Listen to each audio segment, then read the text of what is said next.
इस रिवीजन की इस श्रृंखला में आज हम आगे बढ़ते हुए अभी तक हमने पॉलिटी देखी जितना भी हो पाया विद इन टाइम में, इस लिमिटेड टाइम में।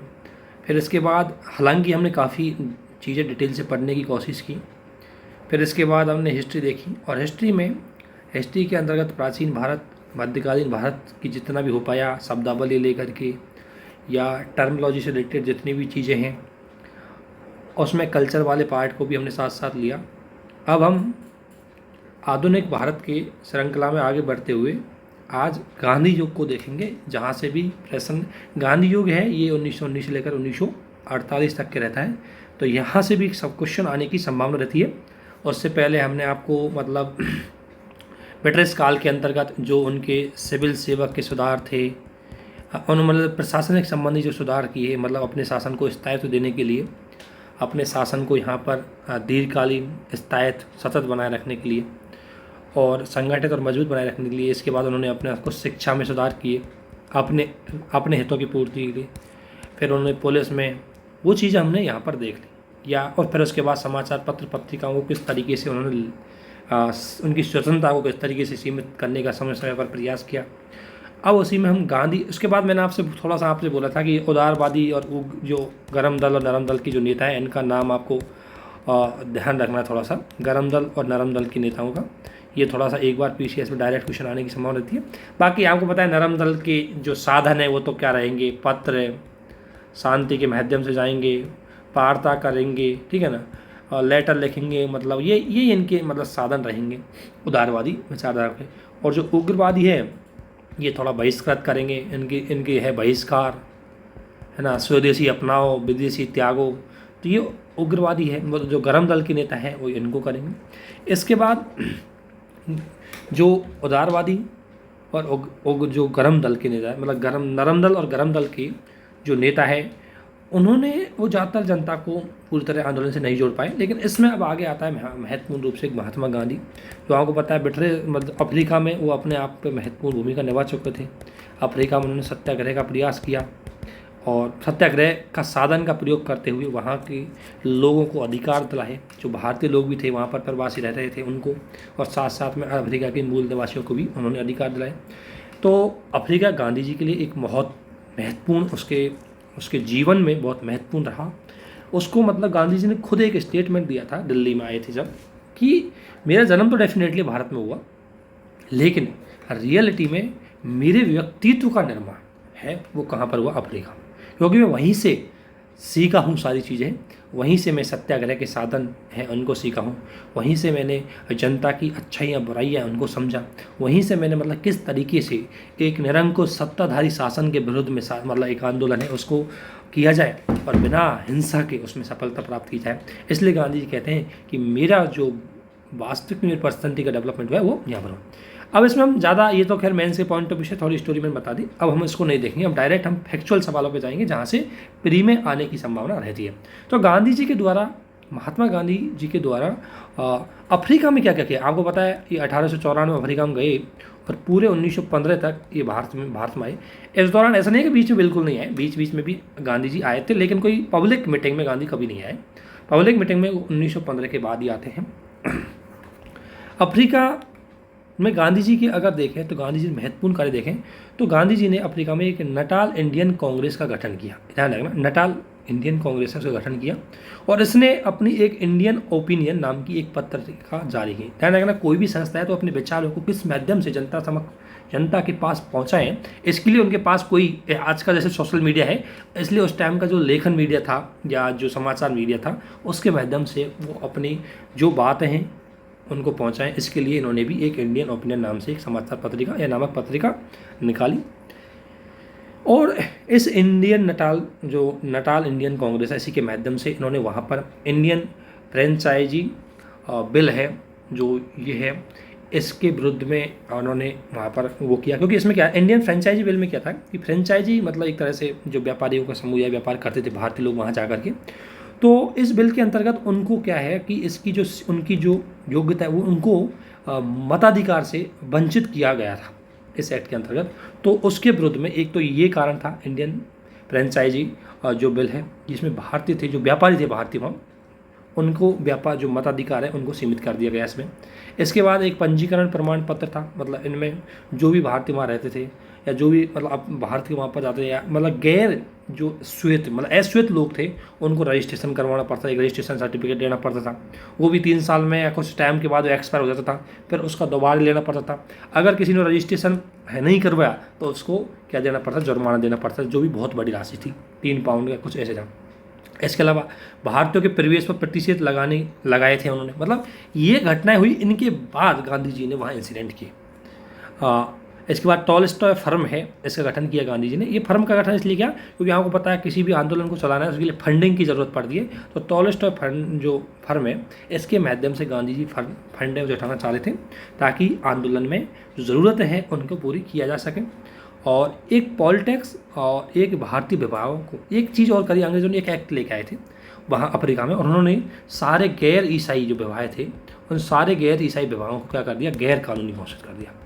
यानी गैर ईसाई पद्धति से जो विवाह होंगे उन सबको क्या माना जाएगा, गैर कानूनी माना जाएगा, और उनकी संतान को नाजायज संतान माना जाएगा। अब ये बहुत बड़ा अपमान था समस्त गैर ईसाई जो हिंदू थे वहाँ पर, इस्लाम के लोग थे वहाँ पर, उनके लिए बहुत बड़ा झटका था, ये बहुत बड़ा अपमानजनक चीज़ें थी। तो इनके विरुद्ध में फिर गांधी जी ने क्या किया, वहाँ पर जन संगठित होकर के पूरे अहिंसा के साथ, सत्याग्रह के साथ आंदोलन किया, और उसमें गांधी जी को सफलता भी मिली। और बाद में ब्रिटिश सरकार को मजबूर होकर के भारत राहत विधेयक को पारित करना पड़ा, जिसमें उन्होंने पोल टैक्स है उसको कम कर दिया, समाप्त कर दिया। विवाहों को जो गैर ईसाई विवाहों को जो गैर कानूनी बोल रहे थे उनको वैधानिकता का दर्जा दिया, और साथ ही भारतीय श्रमिकों पर जितने भी प्रतिबंध उन्होंने वहाँ लगा रखे थे उनको भी उन्होंने हटा दिया। इसलिए गांधी जी बहुत ही ज़्यादा पॉपुलर हो चुके थे अफ्रीका में, बहुत ही ज़्यादा लोकप्रिय हो चुके थे ब्रिटिश शासन के उसके विरुद्ध में, क्योंकि अब तक ऐसा कभी नहीं हुआ कि अहिंसा के साधन को यूज करते हुए एक बड़े तानाशाही और शक्तिशाली साम्राज्य के विरुद्ध सफलता पा ली। तो इसलिए गांधी जी है बहुत ही ज़्यादा लोकप्रिय हुए और एक नए साधन को लेके आए थे। यही इसलिए गांधी जी के लिए बहुत ही ज़्यादा इंपॉर्टेंट रहा। गांधी जी बहुत ज़्यादा चीज़ें वहाँ से सीखे थे कि गांधी जी ने अफ्रीका में सीखा कि सत्य और अहिंसा किस तरीके से सफल की जाती है। गांधी जी जनता की शक्ति के बारे में जान चुके कि अगर जनता एक बार कुछ भी हट कर ले तो उसमें सफलता उसको मिल जाए, बशर्ते उसको बेहतर नेतृत्व तो मिलना चाहिए। यहाँ ये तो मेंस का पॉइंट ऑफ व्यू जाती है, इसको अभी स्किप करो। जो चीज़ मैं स्किप करने बोलता हूँ उसको स्किप करते हुए जाना, क्योंकि मैंने इसमें थोड़े मेंस के पॉइंट ऑफ व्यू से कोई मतलब बीच बीच में चीज़ें आ गई तो उनको हटा नहीं पाया, इसलिए उनको स्किप कर देना। इसके बाद गांधी जी भारत में आते हैं 9 जनवरी के समथिंग गांधी जी आते हैं, और उसी अवसर पर आपको पता है भारत में प्रवासी दिवस भी माना जाता है, क्योंकि गांधी जी भारत के सबसे बड़े प्रवासी थे, मतलब सबसे पहले और सबसे पहले प्रवासी भी थे, और सबसे ज़्यादा टाइम पर भारत के बाहर रहे थे। तो गांधी जी ने इसके बाद भारत में गांधी जी आए।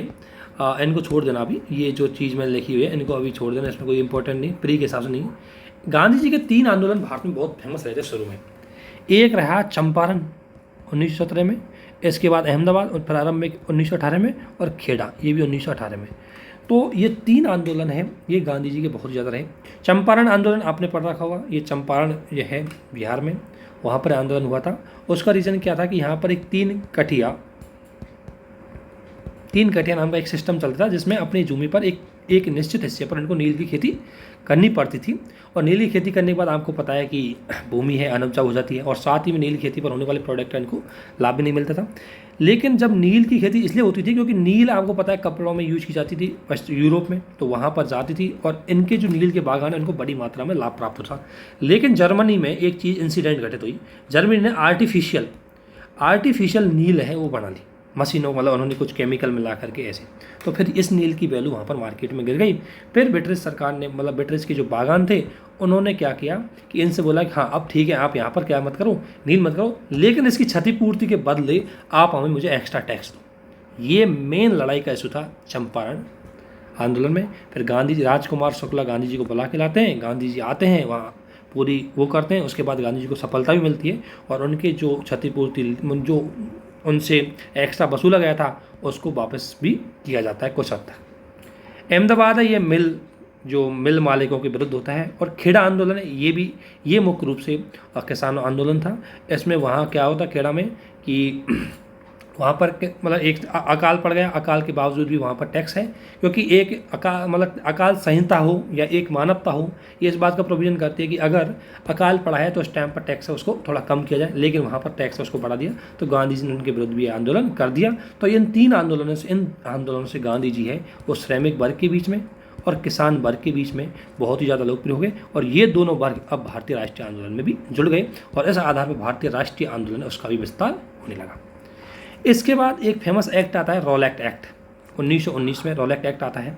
अब इसके देखो, मैं यहाँ पर बहुत अच्छी पृष्ठभूमि बनती है, बैकग्राउंड बनता है कि आखिर का क्या परिस्थिति थी कि रॉलेट एक्ट लेके आए, लेकिन अब मैं उन पर नहीं जा रहा क्योंकि इतना टाइम हमारे पास नहीं है, इसलिए डायरेक्ट मैं रॉलेट एक्ट के प्रोविजन बता देता हूँ। रॉलेट एक्ट है 1919 में ये आया था, और इस एक्ट के अंतर्गत ये था कि जैसे आपको हमारे आर्टिकल 22 के अंतर्गत जो वो निवारक नज़रबंद वाले कानून है, वो सेम रॉलेट एक्ट भी ऐसा ही कानून था, निवारक नज़रबंद।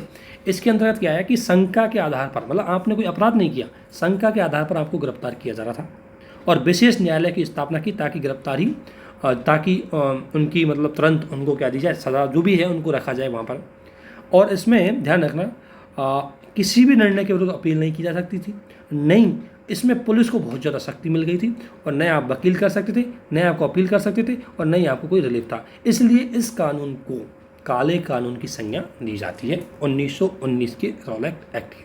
और आपको पता है इसी को लेकर के 13 अप्रैल 1919 को जलियांवाला में बैठक हो रही थी, तो वहाँ पर भी आपको पता है जो पंजाब के 2 नेता हैं उनको गिरफ्तार कर लिया, और उन्हीं के विरुद्ध उन्हीं की मुक्ति के लिए, मतलब उन्हीं को लेकर के इस एक्ट की बेस तो यही एक्ट था, 1919 का एक्ट ही बेस था उसमें, और उसमें 2 पंजाब के नेता हैं उनको गिरफ्तार कर लिया। तो उन्हीं को लेकर के फिर वहाँ बैठक हुई, और उसमें जो जनरल डायर था उसने बिना किसी पूर्व चेतावनी दिए वहाँ पर गोलियाँ चलवा दी, इससे बड़ी मात्रा में हुई।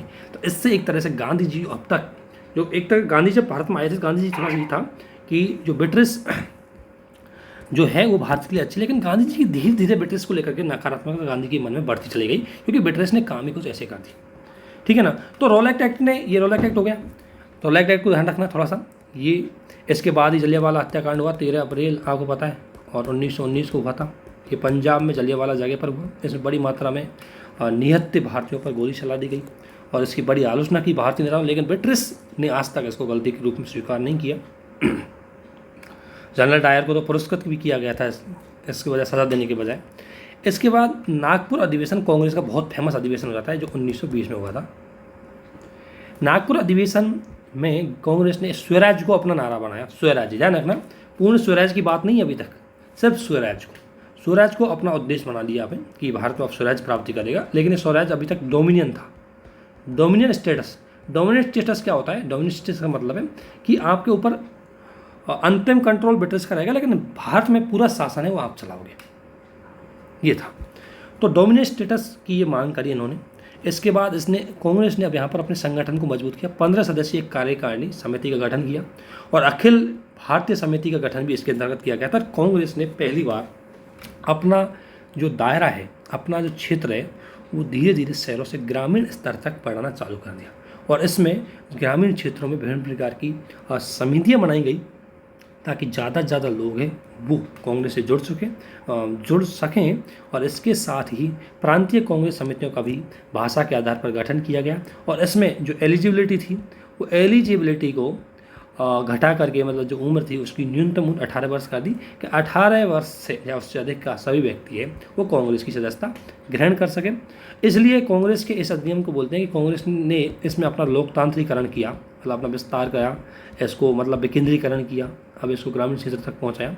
तो ये 1900 जो ये नागपुर अधिवेशन है कांग्रेस का, ये बहुत महत्वपूर्ण रहा। इसके बाद मैंने 2 चीज़ नहीं ली, आपको बताया। इसके बाद एक खिलाफत आंदोलन होता है ना, और इसके बाद असहयोग आंदोलन होता है। खिलाफत आंदोलन क्या है मैं बता दूं, क्योंकि प्रथम विश्व युद्ध हुआ था। प्रथम विश्व युद्ध में तुर्की के मतलब प्रथम विश्व युद्ध में जो खिलाफत आंदोलन था उसका मेन रीज़न क्या था कि प्रथम विश्व युद्ध में आपको पता है जो ऑटोमन साम्राज्य था, प्रथम विश्व युद्ध में ऑटोमन साम्राज्य जो तुर्की है इससे अलग हुए थे बाद में, तुर्की और इनका विघटन होकर के तुर्की का उदय भी हुआ। तो ऑटोमन साम्राज्य है जो अरब क्षेत्र आता है, इसमें ऑटोमन साम्राज्य की जो शासक सुल्तान था, उसका शासक था, उसको भारतीय जो मुसलमान थे, यहाँ के जो मुसलमान थे, वो अपना खलीफा मानते थे। तो अब ऑटोमन साम्राज्य का जैसे ही विघटन हुआ तो सुल्तान पद चला गया, और जैसे ही सुल्तान पद गया तो यहाँ हमारा वो क्या चला गया, खलीफा का पद भी चला गया, क्योंकि खलीफा बचा ही नहीं, क्योंकि जो सुल्तान था उसे ही खलीफा मानते थे और वही नहीं बचा। तो उसकी पुनर्स्थापना करने के लिए, क्योंकि उसका मेन रीजन बिटरेन ही था, तो भारत ने इसलिए किया था कि भाई इस हमारे सुल्तान के पास इतना तो हो कि मुसलमान की जो उसको बनाए रखे। इसको लेकर के खिलाफत आंदोलन है वो हुआ, और इसी के बाद जब खिलाफत आंदोलन हुआ तो गांधी इतनी परिस्थितियाँ क्रिएट हो गई, गांधी जी असहयोग आंदोलन के मूल बना चुके थे, असहयोग आंदोलन होगा, लेकिन गांधी जी ने इस असहयोग आंदोलन को बहुत ज़्यादा मजबूत करने के उद्देश्य से किसके साथ जोड़ दिया, इसको खिलाफत आंदोलन के साथ जोड़ दिया, जिसके कुछ पॉजिटिव परिणाम भी थे तो कुछ नेगेटिव परिणाम निकल के भी आए। वो एक मेंस का सवाल है, उसको अभी छोड़ देते हैं। तो खिलाफत आंदोलन पहले हुआ, उसके बाद असहयोग आंदोलन। असहयोग आंदोलन अब 1 अगस्त 1920 को स्टार्ट किया गया था, और इसी दिन बाल गंगाधर तिलक है, उसकी भी मृत्यु हुई थी। तो उसके बाद इसको शुरुआत किया गया था, बहुत ज़्यादा ये आंदोलन बहुत आगे बढ़ा। तो सवाल यूपीएससी का आते हैं कि असहयोग आंदोलन कब हुआ, ये तो पीसीएस में सवाल आ जाएगा कि कब हुआ, कौन से हुआ, आपको पता है 1920 में हुआ, ये चीज़ आपको पता होनी चाहिए। लेकिन साथ में सवाल ये हो रहा था कि इस आंदोलन में कौन कौन सा वर्ग भागीदार है। असहयोग आंदोलन का मेन थीम ये थी कि असहयोग करोगे, हम असहयोग करेंगे। छात्र हैं वो कॉलेजों को त्याग देंगे, या सरकारी, और अगर कोई वकील है वकालत त्याग देगा, है ना। सरकारी ऑफिस में काम करने वाला सरकारी ऑफिस को त्याग देगा, मतलब इस तरह। न्यायालयों में हम निर्णय देने नहीं चाहेंगे, हम अपने लेवल पर निर्णय सुलझाएंगे, उनको निर्णय है उनको सुलझाएंगे, उनके जो मतलब एक तरह से ब्रिटिश सरकार का पूरी तरह से सहयोग कर देंगे, ठीक है ना। तो इसलिए ये आंदोलन हुआ, और इस आंदोलन को अगर आप देखोगे तो कहाँ कहाँ पर फैला। शहरी क्षेत्रों में अगर देखें तो छात्रों ने स्कूल कॉलेज उनको छोड़ दिया, शिक्षण संस्थान थी जितनी भी उनका त्याग कर दिया। इसलिए फिर स्वदेशी शिक्षण संस्थानों की स्थापना हुई इस दौरान, जिसमें आप देख सकते हो ये भी पूछा जाता है, ध्यान रखना कि असहयोग आंदोलन के दौरान कौन कौन से शिक्षण संस्थाओं की स्थापना पर बल मिला। तो देखो, गुजरात विद्यापीठ है, उसकी स्थापना इसी दौरान हुई थी। जामिया मिलिया जो अभी वो यूनिवर्सिटी में तब्दील हो गई, वो भी इसी दौरान हुई थी। काशी विद्यापीठ है, उसकी स्थापना भी इसी दौरान हुई। और नेशनल कॉलेज ऑफ कोलकाता, इसकी स्थापना भी इसी असहयोग आंदोलन के दौरान हुई। और इसमें इन क्षेत्रों में राष्ट्रीय शिक्षण संस्थानों की स्थापना करने में CR दास, जाकिर हुसैन, सुभाष चंद्र बोस और लाला लाजपत राय और आचार्य नरेंद्र देव की महत्वपूर्ण भूमिका रही। इन्होंने ध्यान रखना, इनकी स्थापना महत्वपूर्ण भूमिका निभाई। इसके बाद ये भी सवाल आता है कि असहयोग आंदोलन में कौन कौन से वकील थे जिन्होंने अपनी वकालत छोड़ करके राष्ट्रीय आंदोलन में भागीदार हो गए। तो उन्हीं में ध्यान रखना आप कि ये कौन कौन से वकील थे। तो इसमें आता है मोतीलाल नेहरू और जवाहरलाल नेहरू, दोनों नेहरू को मतलब आपको पता है, मोतीलाल नेहरू और जवाहरलाल नेहरू हो गया।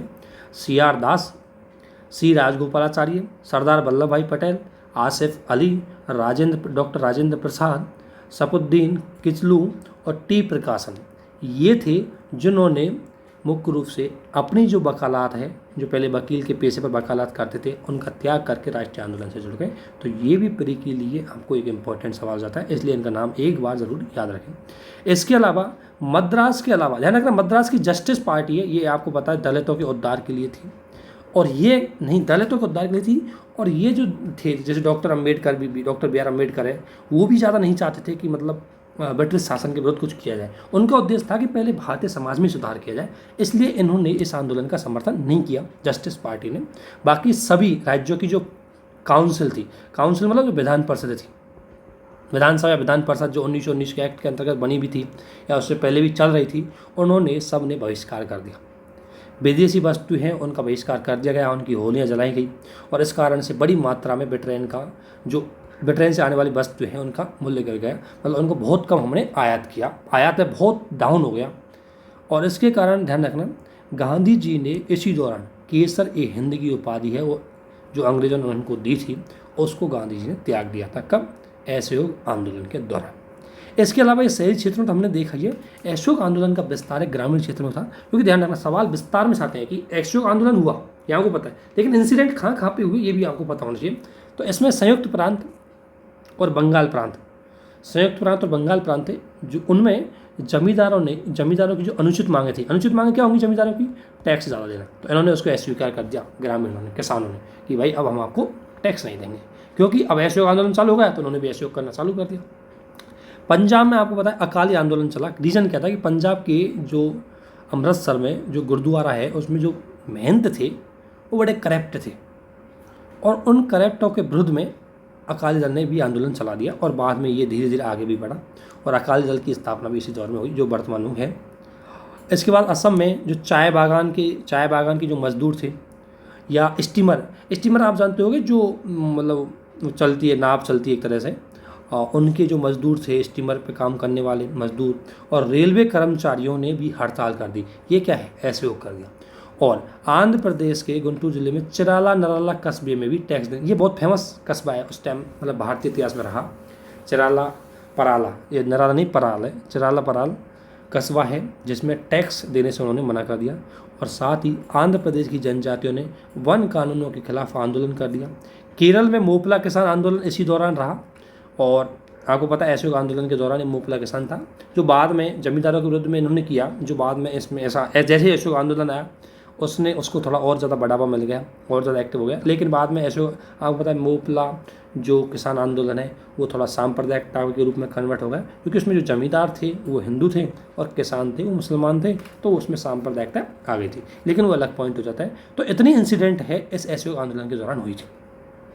इसके बाद असहयोग आंदोलन आपको पता है 5 फरवरी और 1922 को चोरा चोरी कांड हुआ, और वो चोरा चोरी कांड में गांधी है खपा हो गए और उन्होंने बोला कि ये आंदोलन है मैंने अहिंसात्मक रूप से चलाया, अब ये चूँकि हिंसा में कन्वर्ट हो गया है, और अब हिंसा में कन्वर्ट हुआ है तो आप लोगों ने तो की छोटी मोटी हिंसा, लेकिन इसके विरुद्ध में जो अंग्रेज कार्रवाई करेंगे उसमें बड़ी मात्रा में लोगों की हत्याएं होंगी, मृत्यु होंगी, और वो भारतीयों के लिए बड़ा नुकसानदायक होगा। और भविष्य में जो लोग अभी आंदोलन करने के लिए स्टार्ट हुए हैं वो दोबारा उनको अगर इतना ज़्यादा दबा दिया जाएगा तो पुनः स्टार्ट नहीं होंगे। इसलिए इस दुर्घटना से बचने के लिए गांधी जी ने समय पूर्व ही इस आंदोलन को स्थगित कर दिया, जिसके बाद कई नाराज़ हो गए गांधी जी, सुभाष चंद्र बोस हुए या जवाहरलाल नेहरू भी एक तरह से इस बात से खपा हो गए, क्योंकि यह आंदोलन राष्ट्रीय स्तर पर एक सक्सेसफुल आंदोलन के रूप में बढ़ रहा था लेकिन ये सफल नहीं हो पाया। हालांकि हम किसी आंदोलन को उसके अंतिम लक्ष्य प्राप्ति में सफलता नहीं देख सकते, वो एक अलग बात हो जाएगी, लेकिन कहीं ना कहीं आंदोलन भारतीय इतिहास में एक बहुत महत्वपूर्ण घटना रही, असहयोग आंदोलन। इसके बाद 1930 और 1920 से लेकर के 30 के दशक में कई घटनाएं होती हैं। अब मैं आपको 2-3 चीज़ बता दूंगा, 2-3 शब्द बताऊंगा। एक होता है पूंजीवाद, एक होता है समाजवाद, और एक होता है साम्यवाद।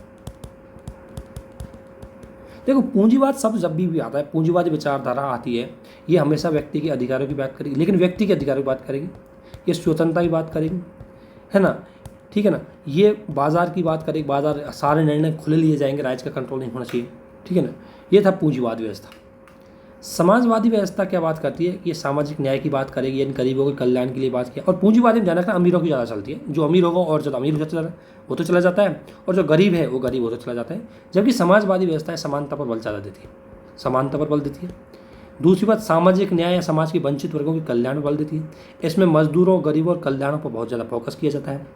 ये है समाजवाद, है ना। वहीं साम्यवाद है, ये भी मुख्य रूप से गरीबों और कल्याणों के लिए बहुत काम कर दिए उनके। ये तो साम्यवाद व्यवस्था एक ऐसी है जो पहली बात तो किसी शासन प्रणाली को नहीं मानती, ये गरीबों के लिए कल्याण करती है, लेकिन इसका क्या है कि ये समाज, राज्य, कानून इनको बिल्कुल नहीं मानते। इनका मानना है एक तरह से कोई कानून राज्य नहीं होना चाहिए, कोई संस्था नहीं होनी चाहिए, सरकार की कुछ भी नहीं होनी चाहिए। तो इस तरह वो चीज़ें हैं, लेकिन ये थोड़ा सा मार्क्सवादी विचारधारा से प्रभावित हो जाते हैं, और मार्क्सवादी विचारधारा थोड़ी हिंसात्मक रूप धारण कर लेती है।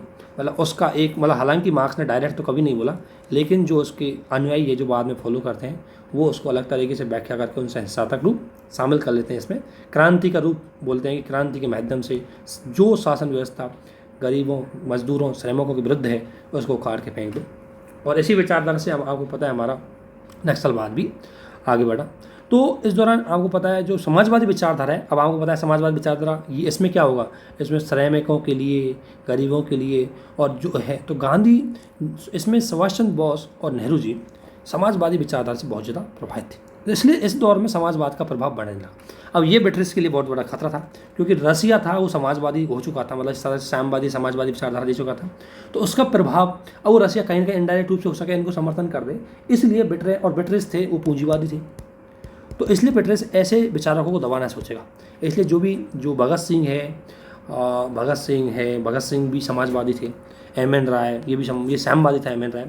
तो इसलिए ध्यान रखना, जो भगत सिंह, सुखदेव इनको या चंद्रशेखर को जो फांसी दी उसका रीज़न ये नहीं था कि वो हिंसात्मक कार्रवाई कर रहे, वो एक रीज़न था। असली रीज़न था कि वो समाजवादी विचारधारा को बहुत आगे ले जा रहे थे, जो ब्रिटिश शासन को बड़ी चुनौती देने वाली थी, घरेलू लेवल पर नहीं बल्कि अंतर्राष्ट्रीय लेवल पर भी। वो अलग मेंस के पॉइंट ऑफ व्यू से होता है, उसको भी स्किप करते हैं। समाजवादी आंदोलन में ध्यान रखना, सुभाष चंद्र बोस और पंडित जवाहरलाल नेहरू इसको आगे ले जा रहे थे। इनका कारण था कि इसमें ये बुद्धिजीवी अपरिवर्तनवादी और स्वराजवादियों की आलोचना करते थे। आपको पता है कि जब गांधी जी ने आंदोलन स्थगित कर दिया, उसके बाद स्वराजवादी और अपरिवर्तनवादी दो कांग्रेस के पार्ट निकल के आए। स्वराजवादी थे वो, उसमें C.R. दास, मोतीलाल नेहरू ऐसे थे, और अपरिवर्तनवादी में इसमें आपको पता है, अपरिवर्तनवादी की अगर मैं बात करूँ तो सरदार वल्लभ भाई पटेल है ना, और इसमें एक था श्री राजगोपालचारी, ये अपरिवर्तनवादी में थे।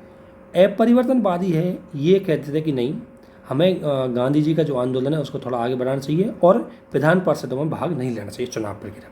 जबकि स्वराजवादी कहते हैं कि नहीं, हमें विधानसभा में पहुंचना चाहिए, उनमें भाग लेना चाहिए और वहाँ जाके असहयोग करना चाहिए, है ना। तो ये बुद्धिजीवी थे पंडित जवाहरलाल नेहरू और सुभाष चंद्र बोस, इन दोनों विचारधाराओं से खपा थे। इनका बोलना था कि देखो अब समय आ गया है कि तुम डोमिनेंट स्टेटस या विधानसभा में भाग लेने से कुछ नहीं होने वाला, अब तो पूर्ण स्वराज की बात करो। पूर्ण स्वराज का मतलब है कि अब भारत में अंतिम निर्णय लेने के लिए हम ही मालिक होने चाहिए। पूर्ण स्वराज यही हो गया, हम डोमिनेंट स्टेटस नहीं लेंगे, अब पूर्ण स्वराज लेंगे। तो यहाँ से धीरे धीरे पूर्ण स्वराज की धारणा आ जाए। ध्यान रखना, इससे पहले स्वराज चल रहा था, पूर्ण स्वराज नहीं चल रहा था, अब पूर्ण स्वराज की बात आती है। साम्राज्यवाद का विरोध इन्होंने किया, क्योंकि साम्राज्यवाद है वो पूंजीवाद का, ऐसे बोलते हैं कि पूंजीवाद का अंतिम अवस्था है वो साम्राज्यवाद हो जाती है। तो ये समाजवादी थे, तो इन्होंने बोला कि नहीं साम्राज्यवाद है, इसका इन्होंने विरोध किया। विभिन्न प्रकार की अंतर्राष्ट्रीय घटनाओं से प्रभावित हुए, जैसा कि मैंने बताया था रशियन क्रांति, जिसने समाजवाद को दिया और पूंजीवाद को एक नई चुनौती पेश की। इसके साथ ही 1930 की आर्थिक मंदी आप लोगों ने पढ़ी होगी, अर्थव्यवस्था में इतिहास में पढ़ी होगी। 1930 की आर्थिक मंदी में पूंजीवाद असफल हो गया और समाजवाद है वो असफल नहीं हुआ, इसलिए समाजवाद बहुत ज़्यादा लोकप्रिय हो गया और इन्होंने ब्रिटिश को भी चुनौती प्रस्तुत की। और इसमें भारतीय लोग हैं जैसे पंडित जवाहरलाल नेहरू और सुभाष चंद्र बोस का समर्थन इसमें मिला भारत में। इसके बाद इस दौरान साम्यवादी आंदोलन को एम.एन. राय है उसने लिया, और ये आपको पता है मार्क्सवादी विचारधारा से प्रभावित थे, लेनिन से प्रभावित थे। और ध्यान रखना, ये दो षड्यंत्रों का नाम ध्यान रखना, बॉल्शेविक षड्यंत्र और मेरठ षड्यंत्र। इसके अंतर्गत क्या है कि ब्रिटिश ने इसमें लोगों को बड़ी मात्रा में सज़ा दी, उनको मतलब फांसी की सजा दी, जिसका कारण था उनका साम्यवादी प्रचार कर रहे थे वो, जो ब्रिटिश को एक चुनौती प्रस्तुत कर सकता था। भारतीय युवाओं की सहायक सक्रिय भूमिका बढ़ाने के लिए ऑल बंगाल स्टूडेंट कॉन्फ्रेंस की अध्यक्ष था, जिसने कि जवाहरलाल नेहरू ने की थी। इस कॉन्फ्रेंस की ध्यान रखना, ये PCS में सवाल आ सकता है। ऑल बंगाल स्टूडेंट कॉन्फ्रेंस, ध्यान रखना, इसमें जवाहरलाल नेहरू का टारगेट था कि उन्होंने स्पीच दिया, बहुत ही ज़्यादा भावनात्मक स्पीच था, जिससे युवा बहुत एक्टिव हुए। इसके बाद किसान आंदोलन इस दौर में हुआ था, बारदाली सत्याग्रह में पता ही दिया आपको, सरदार वल्लभ भाई पटेल इसमें थे, इसलिए इसको कोई ज़्यादा देखने की जरूरत नहीं है। इसके बाद ध्यान रखना, जैसे ही समाजवादी विचारधारा आएगी तो उसमें तो श्रमिक और किसान तो आगे बढ़ेंगे। तो ट्रेड यूनियन, किसके ट्रेड यूनियन का मतलब श्रमिकों की यूनियन। तो 1920 में all India trade union Congress की स्थापना हुई, जिसकी अध्यक्ष, ये ध्यान रखना, AITUC कुछ ऐसे बोलते हैं इसको, AITUC। तो इसके अध्यक्ष हैं वो लाला लाजपत राय थे, महासचिव है और दीवान चमन लाल थे। और इन्होंने साम्राज्यवाद और सैन्यवाद के कारण इसने बोला कि जो भारत में जो ब्रिटिश उपनिवेशवाद आया है, भारत में ये प्रथम विश्व युद्ध हुआ है, इसका मेन कारण है पूंजीवाद। तो ये पूंजीवाद को समाप्त करना चाहते थे, और पूंजीवाद को समाप्त करना है तो पहले भारत में से ब्रिटिश शासन को भगा। दूसरी बात, 1920 के दशक में इन्होंने बहुत ज़्यादा हड़तालें की, खड़गपुर रेलवे, बम्बई, ये तो याद हो जाए ठीक है, इनका कोई ज़रूरत नहीं है, लेकिन बहुत हड़तालें हुई थी इसी दौरान 1920 से 1930 के दशक। और समाजवाद जो विचारधारा है वो ज़्यादा प्रभावी रही है, ध्यान रखना। इसके बाद निम्न जाति आंदोलन, ये सारे आंदोलन मैंने आपको पहले बता दिए हैं, ये तो मेरे नोट्स में लिखे हुए, लेकिन इससे पहले जो नोट्स आपके साथ शेयर किए उसमें सारे आंदोलन बता दिए, इनको छोड़ देना, इनको याद कर लेना जहाँ से मैंने बताए थे। इस दौर में एक चीज़ और आई हमारे सामने, वो थी देसी रियासत। आपको पता है ब्रिटिश शासन दो भागों में था। तो देसी रियासतों, भारत को पता है, हमें ये बता रहा था कि जो ब्रिटिश शासन है, मतलब ब्रिटिश भारत में दो चीज़ें थी, एक तो ब्रिटिश अधिकृत क्षेत्र और एक देसी राजा। ब्रिटिश अधिकृत जो वाला क्षेत्र है, जो ब्रिटिश ज्यूरिडिक्शन वाला क्षेत्र डायरेक्ट कंट्रोल में था ब्रिटिश के।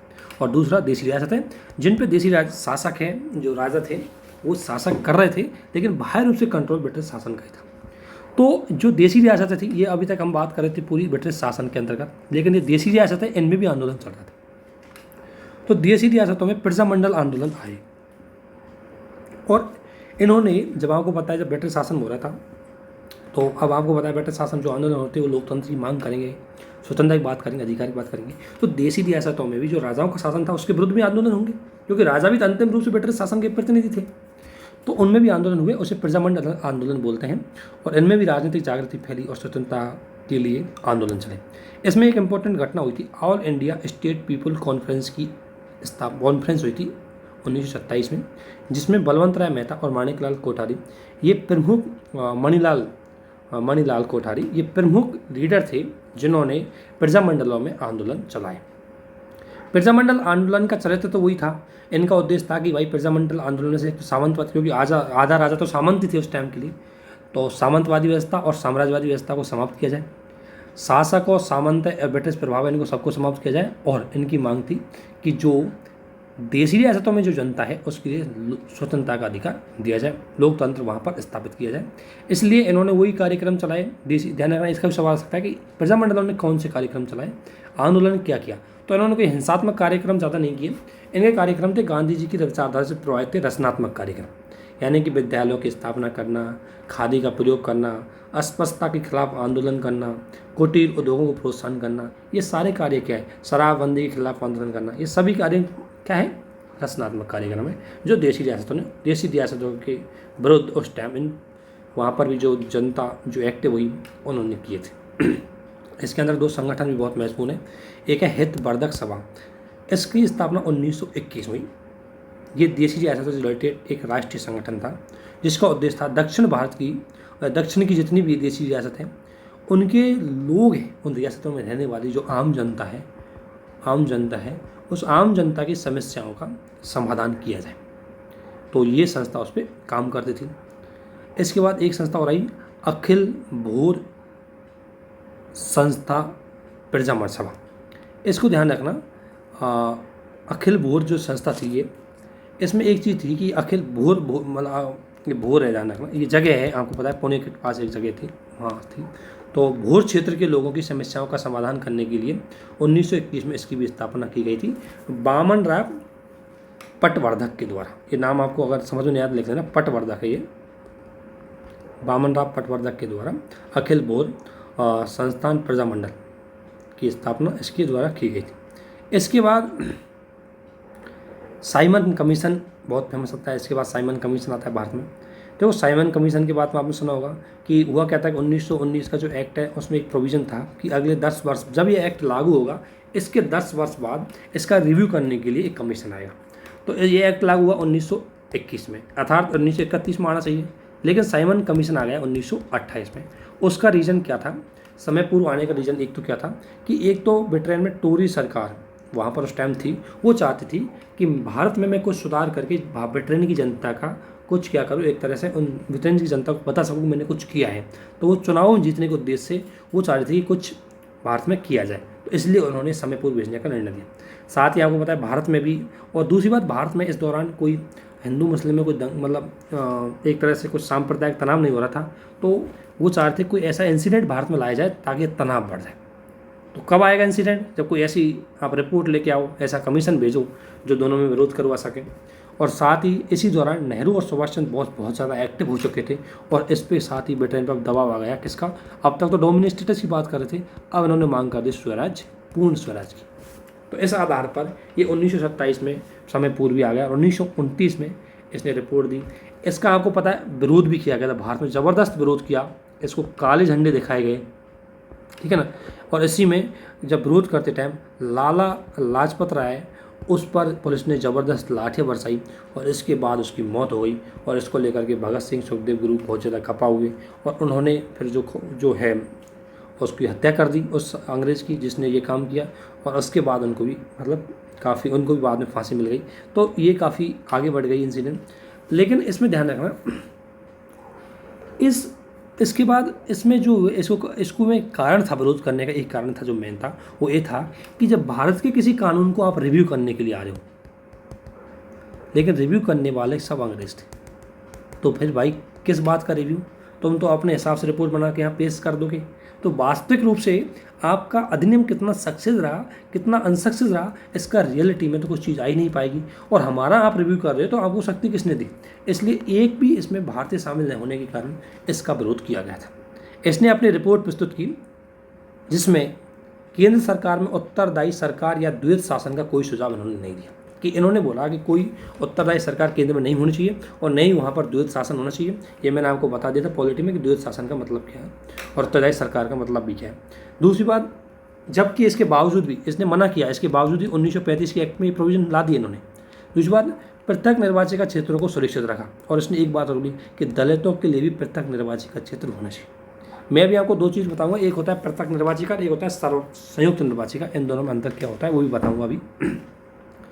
दूसरी, प्रांतों में द्वैध शासन की समाप्ति करो, ये इसकी रिपोर्ट थी। अगर इसमें से आपको ध्यान रह जाए तो याद कर लेना, बाकी इतना ज़्यादा इंपॉर्टेंट नहीं है। इसमें इंपॉर्टेंट क्या है कि इसकी रिपोर्ट की जो रिकमेंडेशन थी उनको सबने विरोध किया, लेकिन दो पार्टी ऐसी थी जिन्होंने इसका समर्थन किया। एक तो थी जस्टिस पार्टी और एक यूनियनिस्ट पार्टी। यूनियनिस्ट पार्टी है ये थी कहाँ पर आपको पता है, ये थी पंजाब में, और जस्टिस पार्टी है ये मद्रास में थी। और मैंने बताया था कि जस्टिस पार्टी ने इसका समर्थन इसलिए किया क्योंकि इसने दलितों के लिए पृथक निर्वाचिका और आरक्षण की बात की। तो दलितों के लिए जस्टिस पार्टी निरंतर प्रयासरत थी उनके उद्धार के लिए। और यूनियनिस्ट पार्टी ने इसलिए किया क्योंकि यूनियनिस्ट पार्टी संघीय व्यवस्था को बढ़ावा देना चाहती थी और संघीय व्यवस्था का प्रोविज़न इसमें था। इसलिए निश्चित रूप से ये दोनों पार्टियां हैं वो साइमन कमीशन की रिपोर्ट का समर्थन ही करेंगी। साइमन कमीशन की रिपोर्ट, इसके विरोध में ज़बरदस्त आंदोलन हुए आपको पता है, और इसी दौरान पूर्ण स्वराज का नारा और ज़्यादा एक्टिव हो गया। इसके बाद बिरकन हेड, ये उस टाइम उनका भारत सचिव पद पे था, उन्होंने एक चुनौती दे दी भारतीयों के लिए। बोला कि आप हम जो जो चीज़ लाते हैं उसका आप विरोध कर देते, तो पता आप खुद बनाओ ना कुछ, अगर आप पे दम है तो, भारतीयों से बोला। इसके बाद भारतीयों ने क्या किया कि इसकी चुनौती को स्वीकार करते हुए मोतीलाल नेहरू की अध्यक्षता में एक कमेटी का गठन किया और फिर मोतीलाल नेहरू कमेटी ने अपनी रिपोर्ट दी थी, वो हमें आगे देखेंगे। इसका विरोध बड़ी मात्रा में हुआ। इसका विरोध इसलिए था कि भारतीयों के जो अधिकार है, भारतीयों का जो संविधान है, या भारतीयों के लिए जो भी कानून होगा उसका आपको पता है भारत की जनता के द्वारा किया जाना चाहिए, जबकि इसमें एक भी भारतीय शामिल नहीं। इसके बाद इसी दौर में आपको पता है क्रांतिकारी आंदोलन और सफल हुआ और इसमें एक्ट हो गया। क्रांतिकारी आंदोलन अगर हम देखें तो 1915 जो प्रथम विश्व युद्ध के टाइम पर भी हुआ था, लेकिन ये जो इस टाइम पे हुआ था ये बहुत ज़्यादा एक्टिव हो गया था। ये इसमें समाज युवा थे भारत के, और युवाओं ने हिंसात्मक गतिविधियों के माध्यम से मतलब ब्रिटिश शासन के विरुद्ध आंदोलन चालू कर दिया। तो रीजन कई था कि एक तो प्रथम विश्व युद्ध के बाद उपजी मजदूर संगठन आ गए, रूसी क्रांति ऐसे समाजवाद को समर्थन मिला, तो समाजवादी युवा जो हिंसात्मक गतिविधि से मतलब आंदोलन को बढ़ा सकते थे वो भी समझ आए। साम्यवादी प्रभाव बढ़ा, साम्यवादी आपको पता है हिंसात्मक गतिविधि से आंदोलन बढ़ाना चाहते हैं।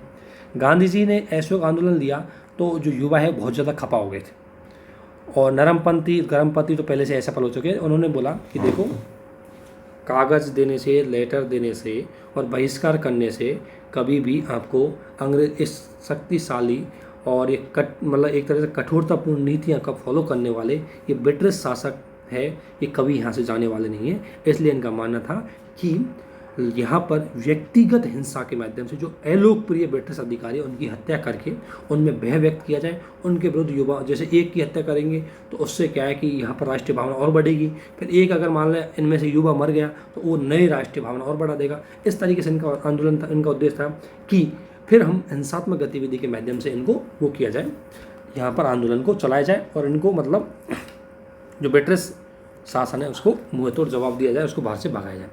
तो यही चीज़ थी। इसमें आपको पता है साधन क्या थे, मतलब क्या करते थे क्रांतिकारी।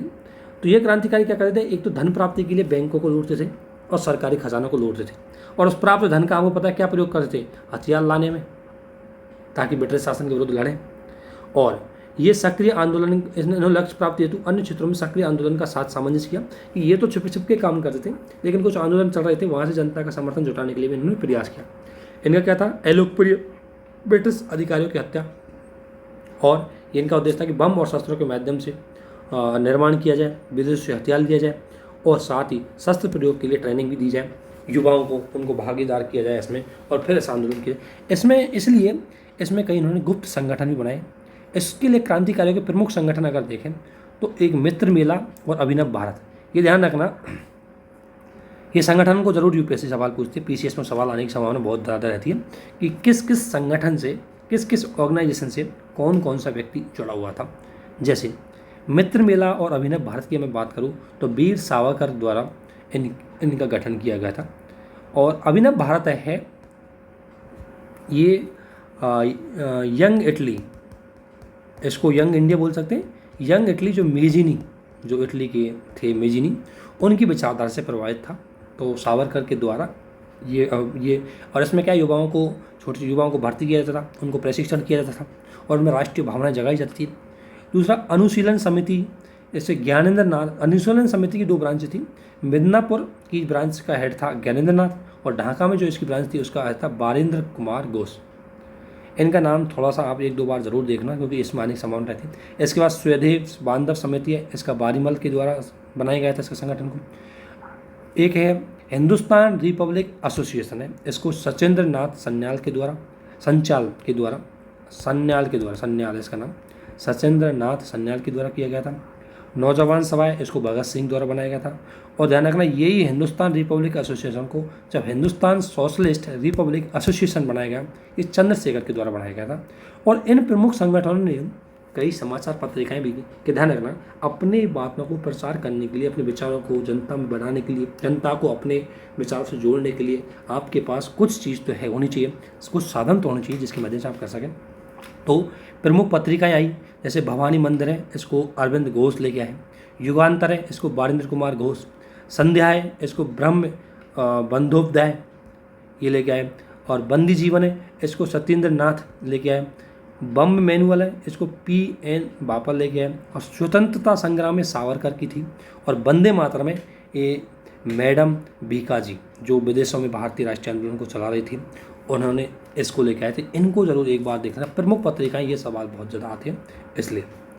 इसके बाद विदेशों में भी भारतीय राष्ट्रीय आंदोलन है जो क्रांतिकारी आंदोलन चलाया गया था।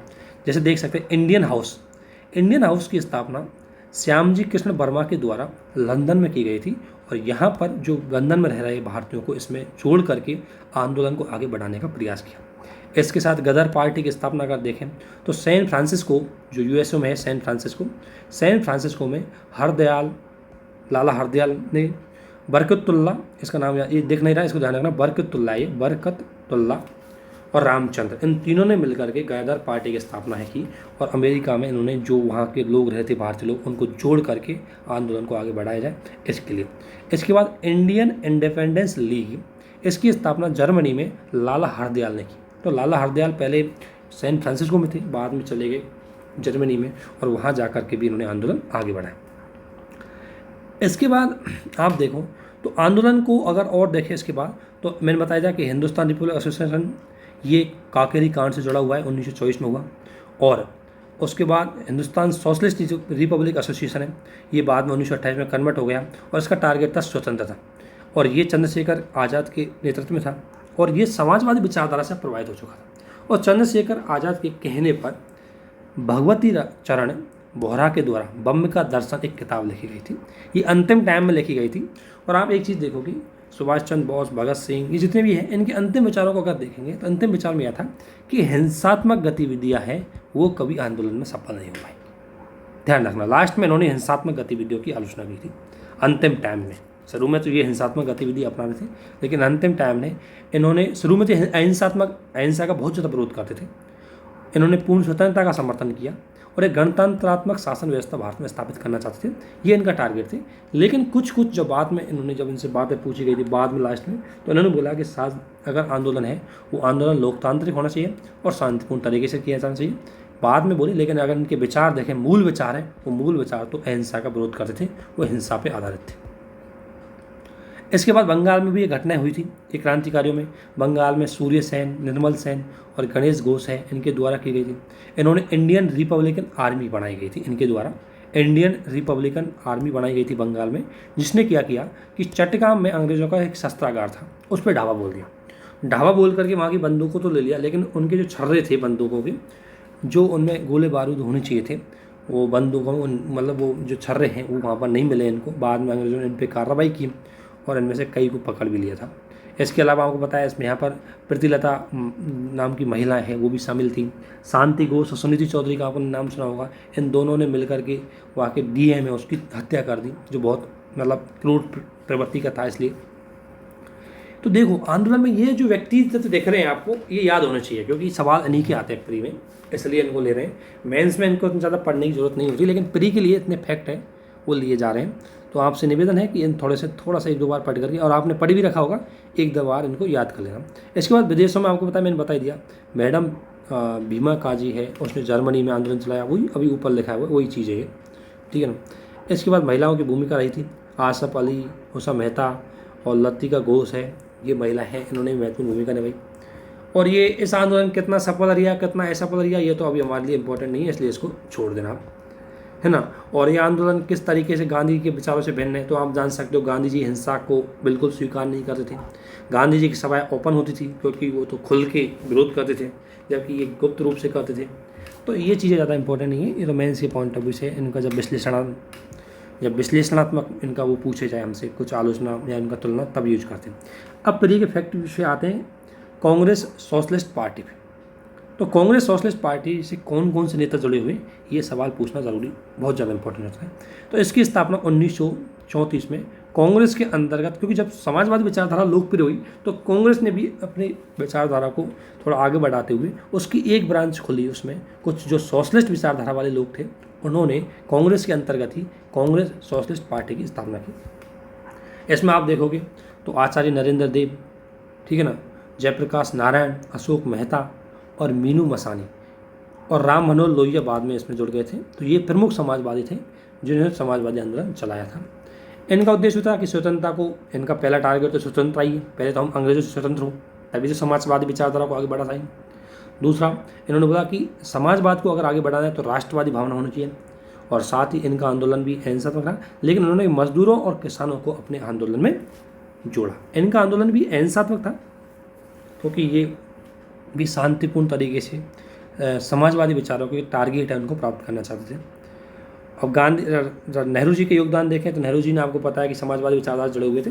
नेहरू जी की सबसे जो महत्वपूर्ण चीज़ आती है वो ये आती है कि नेहरू जी ने 1929 में लाहौर अधिवेशन की अध्यक्षता की, और इसमें नेहरू जी ने पहली बार पूर्ण स्वराज का नारा दिया, और नेहरू जी ने अपना समाजवादी विचारधारा का प्रचार किया था।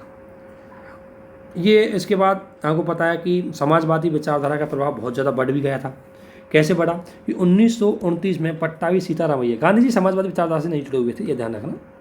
1939 में पट्टाभी सीतारामैया जो गांधी जी के मतलब प्रतिनिधि थे, गांधी जी ने उनको खड़ा किया था चुनाव में, कांग्रेस के अध्यक्ष के चुनाव में, लेकिन वो हार गए और सुभाष चंद्र बोस से जीत गया। जबकि सुभाष चंद्र बोस किस प्रकार की विचारधारा के थे, समाजवादी विचारधारा के थे। तो ये इस बात का संकेत था कि इस टाइम में कांग्रेस में समाजवादी विचारधारा का वर्ग ज़्यादा था बजाय अन्य विचारधाराओं की।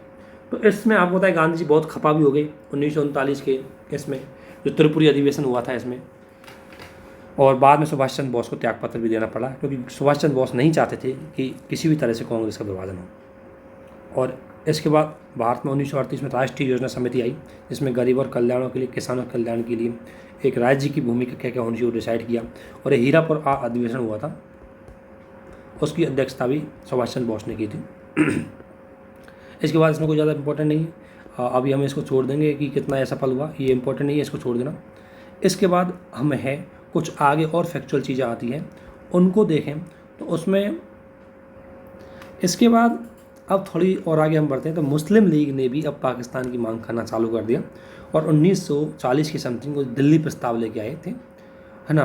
और दिल्ली प्रस्ताव में मुस्लिम लीग ने मांग की पृथक पाकिस्तान के, उसने ये चीज़ तो ठीक है, ये ध्यान, अभी ये कब आई थी ये आपको बताइए, कब आएंगे, ये मुस्लिम लीग की ये मांग है।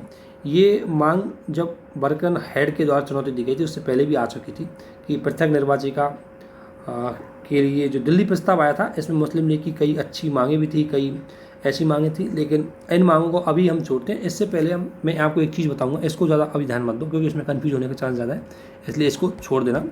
इससे पहले मैं आऊँगा आपको नेहरू रिपोर्ट पर। नेहरू रिपोर्ट है जो बर्कन हेड के द्वारा चुनौती दी गई थी। उसके बाद समस्त पार्टियों की पूरी पार्टियाँ जिसमें भारत में थी उनके मतलब ज़्यादातर पार्टियाँ इसमें शामिल हुई और इसके बाद रिपोर्ट है वो मोतीलाल नेहरू ने इसकी अध्यक्षता की और उसने अपनी रिपोर्ट प्रस्तुत की। जिस रिपोर्ट को कांग्रेस ने स्वीकार किया, मुस्लिम लीग ने इसको स्वीकार नहीं किया और अंग्रेज़ों ने भी इसको स्वीकार नहीं किया। अब इसमें क्या क्या प्रोविज़न थे ये इंपॉर्टेंट हो जाता है। तो अभी भी नेहरू रिपोर्ट ने डोमिनेंट स्टेटस को ही मांगा। फिर से ध्यान रखना, जवाहरलाल नेहरू और सुभाष चंद्र बोस इससे थोड़ा खपा भी थे कि वो क्योंकि वो तो किसी बात कर रहे थे पूर्ण स्वराज की और आप मांग रहे हो डोमिनेंट स्टेटस। दूसरी बात, इसमें संयुक्त निर्वाचन प्रणाली और मतलब की बात की और साथ ही जो अल्पसंख्यक है उनको रिजर्वेशन का प्रोविज़न भी इसमें किया गया था। दूसरी बात, प्रांतों का भाषा के आधार पर गठन हो, ये प्रोविज़न इसमें था। संघ बनाने की स्वतंत्रता होनी चाहिए, मतलब एक तरह से मौलिक अधिकार है संघ बनाने की स्वतंत्रता, जैसे आपके आर्टिकल 19 में दिए गए।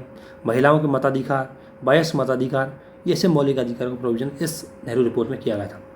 केंद्र और राज्यों में उत्तरदायी सरकार होनी चाहिए जो जनता के प्रति उत्तरदायी हो और जनता द्वारा वो निर्वाचित हो। दूसरी बात, धर्मनिरपेक्षता हो और मुसलमानों के हितों को संरक्षण दिया जाए। सुप्रीम कोर्ट और यूपीएससी के गठन की भी रिकमेंडेशन इसने की और उसने एक संघ बनाने की बात की। लेकिन संघ में केंद्र और राज्यों के बीच में शक्तियों का विभाजन तो होगा, लेकिन इसने बोला शक्तियाँ अवशिष्ट सूची है, वो अवशिष्ट सूची संघ में विभाजित हो, संघ में होनी चाहिए। यानी अवशिष्ट सूची पर अधिकार है कि कानून बनाने का अधिकार है वो संघ के पास होना चाहिए। जबकि 1935 के अधिनियम में जो संघ आया था उसमें उन्होंने गवर्नर को दिया था। अगर आप देखोगे तो मैं बता ये रहा था कि जो संघ की बात तो देखो 3 जगह हुई है। संघ की बात नेहरू रिपोर्ट करती है, तो संघ में आपको पता है शक्ति का विभाजन होता है। संघ सूची पर बनाने का संघ सरकार बना, संघ की संसद है जो विधानमंडल को बनाएगी। राज्य सूची पर राज्य की विधानमंडल को बनाएगी, है ना। समवर्ती सूची पर दोनों मिलकर बनाएंगे। लेकिन बात हुई अवशिष्ट सूची की, तो अवशिष्ट सूची की बात इसमें जो नेहरू रिपोर्ट ने बोला, इसने बोला कि अवशिष्ट सूची पर कानून बनाने की शक्ति संघीय विधानमंडल के पास होनी चाहिए। जबकि 1935 के अधिनियम में क्या बोला गया कि ये गवर्नर के पास होंगे। और मोहम्मद अली जिन्ना की जो रिपोर्ट बाद में, मोहम्मद अली जिन्ना भी अपनी रिपोर्ट देते हैं उसमें वो बोलते हैं कि नहीं, ये राज्यों के पास होनी चाहिए। तो इस तरह से इनको थोड़ा सा ध्यान रख लेना, इसके सवाल स्टेटमेंट में आते हैं। मोहम्मद अली जिन्ना ने इनको राज्य के पास बताया और साथ ही इसने जो नॉर्थ वेस्ट सीमा प्रांत है भारत का, उन राज्यों को अन्य राज्यों के समान दर्जा देने की बात भी इसमें बोली गई थी। तो नेहरू जी की रिपोर्ट है। नेहरू जी की इसी रिपोर्ट में से कुछ रिपोर्ट हैं वो मुख्य रूप से बाद में मोहम्मद अली जिन्ना या मतलब मुस्लिम लीग को स्वीकार नहीं थी और यहीं से धीरे धीरे मुस्लिम लीग ने अब बाद में अपना अलग से पाकिस्तान की मांग की नींव रखना चालू कर दिया। और उन्होंने वही रखा कि इसमें उनके मुस्लिम लीग नेहरू जी को कौन कौन सी बात स्वीकार नहीं करती। मुस्लिम जिन्ना एक तो कहती थी कि अवशिष्ट सूची है वो किसके पास होनी चाहिए, राज्य के पास। दूसरी बात, संयुक्त निर्वाचिका के स्थान पर इन्होंने पृथक निर्वाचिका की बात करेंगे। तो यही चीज़ें जो मुख्य रूप से वो बात करेंगे। और साथ ही इन्होंने रिजर्वेशन की बात बोली, मुसलमानों के लिए और ज़्यादा रिजर्वेशन की बात बोली, इसको लेकर के ये चीज़ें हुई। तो ये नेहरू रिपोर्ट थी। नेहरू रिपोर्ट के जो प्रोविज़न है वो इंपॉर्टेंट है, इनको आप ज़रूर देख लेना। इसके बाद और आगे हम बढ़ेंगे, जो महत्वपूर्ण प्रोविज़न रहेंगे उन्हीं को पढ़ेंगे और अच्छे से करेंगे ताकि हम जो भी प्री के सवाल है, फैक्ट है, उनको अच्छे से कर सकें। ओके, धन्यवाद।